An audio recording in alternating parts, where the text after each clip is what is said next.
إن الحمد لله نحمده ونستعينه ونستغفره ونعوذ بالله من شرور أنفسنا ومن سيئات أعمالنا من يهده الله فلا مضل له ومن يضلل فلا هادي له وأشهد أن لا إله إلا الله وحده لا شريك له وأشهد أن محمدًا عبده ورسوله أما بعد أعوذ بالله السميع العليم من الشيطان الرجيم بسم الله الرحمن الرحيم رب اشرح لي صدري ويسر لي أمري واحلل عقدة من لساني يفقه قولي رب ارحمهما كما ربياني صغيرا آمین۔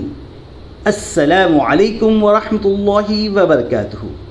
ناظرین، آج کے ہمارے اخلاق نبوی صلی اللہ علیہ وسلم کے سیریز کے 7ویں سبق کا عنوان ہے ارے تم نے تو اللہ کی وسیع رحمت کو سکیڑ دیا۔ اللہ کے رسول صلی اللہ علیہ وسلم کے اعلیٰ اخلاق کے حوالے سے اس واقعے کو امام بخاری اور امام مسلم نے سیدنا ابو ہریرہ اور انس بن مالک رضی اللہ تعالی عنہما کے حوالے سے بیان کیا ہے۔ آئیے یہ شاندار واقعہ سنتے ہیں۔ ہم لوگ مسجد نبوی میں بیٹھے ہوئے تھے کہ ایک اعرابی بدو گاؤں کا رہنے والا مسجد میں آیا۔ اسے پیشاب کی حاجت تھی۔ کچھ دیر کے بعد وہ اٹھا اور مسجد کے ایک کونے میں پیشاب کرنے بیٹھ گیا۔ مسجد اس زمانے میں کچی تھی، کھجور کی ٹہنیوں سے چھت ڈلی ہوئی تھی۔ صحابہ کرام نے اسے دیکھا تو کہنے لگے مہ یعنی تم یہ کیا کر رہے ہو؟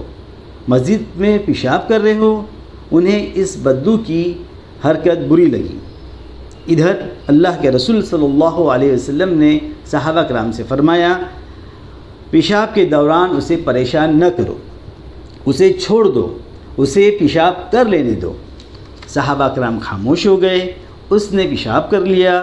جب وہ فارغ ہوا تو معلم حکمت رسول اللہ صلی اللہ علیہ وسلم نے اسے بلایا اور فرمایا میرے عزیز بھائی، ان هذه المساجد لا تصلح لشيء من هذا البول والقذر۔ دیکھو، ان مساجد میں پیشاب کرنا اور گندگی پھیلانا جائز نہیں۔ انما هي لذکر اللہ انما هي لذکر اللہ عز وجل والصلاة وقراءة القرآن۔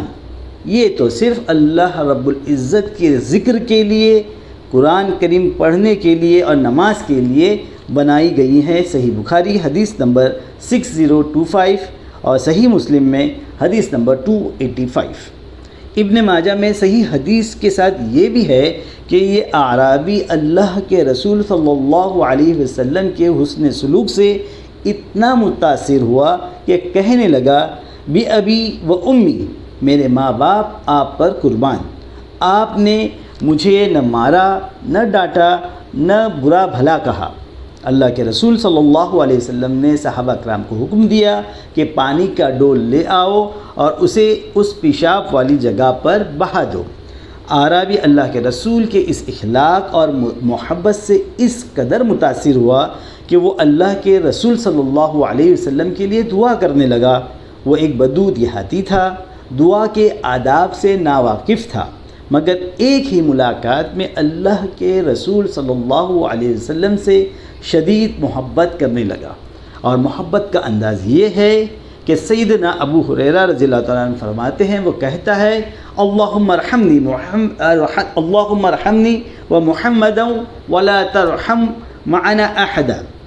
اے اللہ، مجھ پر اور محمد صلی اللہ علیہ وسلم پر رحم فرما اور ہمارے علاوہ کسی اور کو اس رحمت میں شامل نہ کرنا۔ اللہ کے رسول نماز پڑھ رہے تھے، نماز سے فارغ ہوئے، آپ اس بدو کی دعا سن کر ہنسنے لگے۔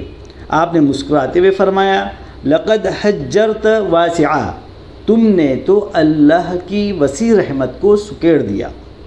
جبکہ اللہ رب العزت فرماتا ہے وَرَحْمَتِي وَسِعَتْ كُلَّ شَيْءٍ، وَرَحْمَتِي وَسِعَتْ كُلَّ شَيْءٍ، میری رحمت تو اس قدر وسیع ہے کہ اس نے ہر چیز کو ڈھانپ لیا ہے۔ سنن ابن داود حدیث نمبر 380 and 381۔ ناظرین، معزز ناظرین، یہ واقعہ جو صحیح حدیث میں ہے اور بالکل درست اور صحیح ہے، ہمارے علماء، دعات، مبلغین اور واعظین کے لیے اس واقعے میں کتنے ہی دروس پنہاں ہیں۔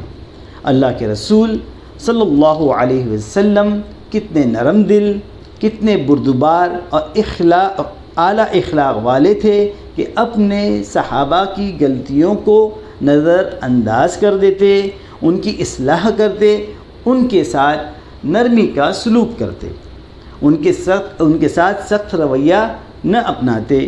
اس بدو کو آپ نے نہ ڈانٹا، نہ مارا، نہ کوئی بات بری بھلی کہی، بلکہ اس سے انتہائی اچھے انداز میں فرمایا، ساتھ ہی یہ مساجد اس قسم کے کاموں کے لیے نہیں بنائی گئی ہیں۔ کیا یہ واقعہ ہم سب کے لیے قابل غور نہیں کہ ہم مساجد میں آنے والوں کی حوصلہ افزائی کریں، ان کی غلطیوں کو درگزر کر دیں، ان پر تنقید کی بجائے محبت اور الفت کے ساتھ اور محبت سے ان کی اصلاح کریں۔ اگر کوئی شخص کم علمی اور جہالت کے باعث کوئی نامناسب حرکت کر بیٹھے تو اس کے ساتھ سختی نہ کریں، بلکہ نرمی سے پیش آئیں، نرمی سے اس کو آگاہ کریں تاکہ وہ آئندہ کے لیے ایسی غلطی نہ کرے۔ اللہ سے دعا ہے کہ وہ ہمیں بھی ہمارے پیارے نبی محمد صلی اللہ علیہ وسلم جیسا نرم دل، بردبار اور اعلیٰ اخلاق کا حامل بنائے۔ آمین۔ وآخر دعوانا ان الحمد للہ رب العالمین، والسلام علیکم ورحمۃ اللہ وبرکاتہ۔